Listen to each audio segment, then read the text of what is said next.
কি কেমন আছেন সবাই? হাজির হয়ে গেলাম সিভিক সায়েন্সের একটা নতুন ভিডিও নিয়ে। আর এই ভিডিওটা একটা আমি ইঞ্জিন ব্রেকিংয়ের ওপর আপনাদের জানাবো।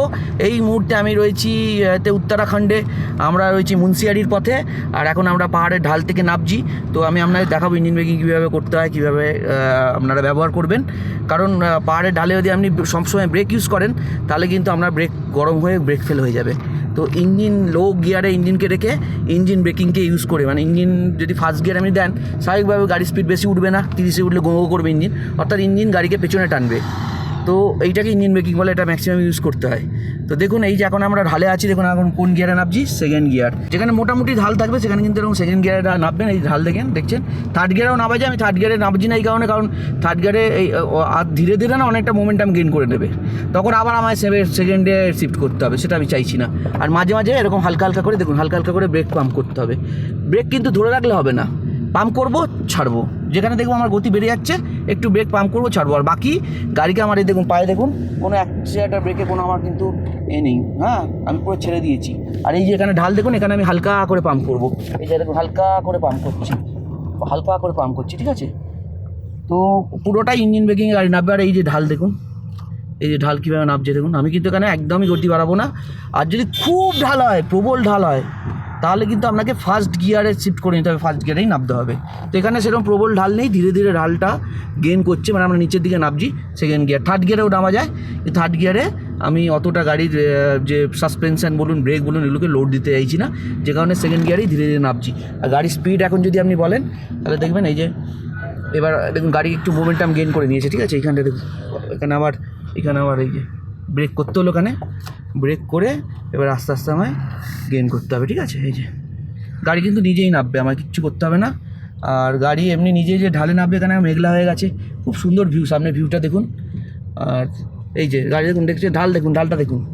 তো গাড়ি কিন্তু সেকেন্ড গিয়ারে নিজেই নামছে, আমি দেখুন কিচ্ছু করিনি, আমি কোনো রকম কিছুতে পা দিইনি, আমি একদম পা সরিয়ে রেখেছি, ঠিক আছে? এবার যখন আমার গতিটা বেড়ে যাবে, এখন যেমন এই একটু ব্রেক পাম্প করতে হলো, আমার গতিটা একটু বেড়ে যাচ্ছে, আমার জাস্ট একটু পাম্প করে দিলাম, এখানে আবার একটু গতি বাড়বে, আবার হালকা করে পাম্প করে নেবো। এই যে হালকা করে পাম্প করবো, এখানে ব্রেক নিতে হলো কেন, কারণ গাড়ি উল্টো দিক থেকে আসছে, তো সেই গাড়িগুলোকে জায়গা দেওয়ার জন্য ব্রেক নিতে হলো আমার। তো এই যে এখন যেমন ব্রেক ফ্রেক সব ছেড়ে দিয়েছি আমি, গাড়ি চলছে এবার মোমেন্টাম নিজে গেইন করবে। এখন যেমন গাড়ি 20-তে চলছে, তো এটা ম্যাক্সিমাম 30-40 অবধি যাবে, ঠিক আছে, মোমেন্টাম গেইন করার পর। তো এই হচ্ছে ব্যাপার। এবার যেখানে একদম স্লো হয়ে যাচ্ছে গাড়ি, হালকা করে হালকা অ্যাক্সিলারেটারও নিচ্ছি আমি, যাতে একটু গতিটা পাওয়াও যায় আর কি, তাহলে তো একদমই 5-10-এ চললে তো হবে না। তো 20-30 এইভাবে আমি রাখে নেওয়ার চেষ্টা করছি। টার্নিং অবশ্যই 20-র মধ্যে। মুশকিলটা হয় টার্নিংয়ে না, যেটা সমস্যা হয় সেটা হচ্ছে গাড়ি না টার্নিং আপনি 40-50 টার্ন করছেন, কিন্তু গাড়ি কখন আপনার জাস্ট আউট অফ কন্ট্রোলে যাবেন বুঝতেই পারবেন না, বোঝার আগেই গাড়ি আউট অফ কন্ট্রোল হয়ে সাইডে বেরিয়ে যাবে। এটা একটা অদ্ভুত ব্যাপার, মানে আপনার রিয়াকশান টাইমের আগেই হয়ে যায় এটা, ঠিক আছে? এটা বহুবার হয়, এটা আমি খেয়াল করেছি অনেকবার, গাড়িতে দেখেওছি, কারো গাড়িতে দেখেছি, জিনিসটা হতে দেখেছি।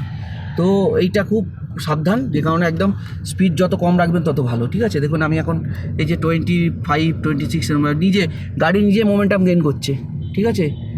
তো এই হলো ব্যাপার। এবার ওর তো সামনে চড়াই আছে, নিজেই মোমেন্টাম গেইন করছে। এই একটা টার্নিং আছে, এই যে ঢালু, গাড়ি নামছে, ঠিক আছে? গাড়ির এখন কিন্তু গাড়ি দেখুন 20+ আছে। তো খুব যদি ঢালু হয় এটা আপনার কিন্তু আর সেকেন্ড গিয়ার রাখলে হবে না, তখন সেকেন্ড গিয়ার 40-45-50-60 অবধি উঠে যায় অনেক সময় সেকেন্ড গিয়ারে, ঠিক আছে? তো তখন কিন্তু আপনাকে কিন্তু তখন ফার্স্ট গিয়ারে শিফট করেই করতে হবে, অন্য কোনো রাস্তা আপনার নেই।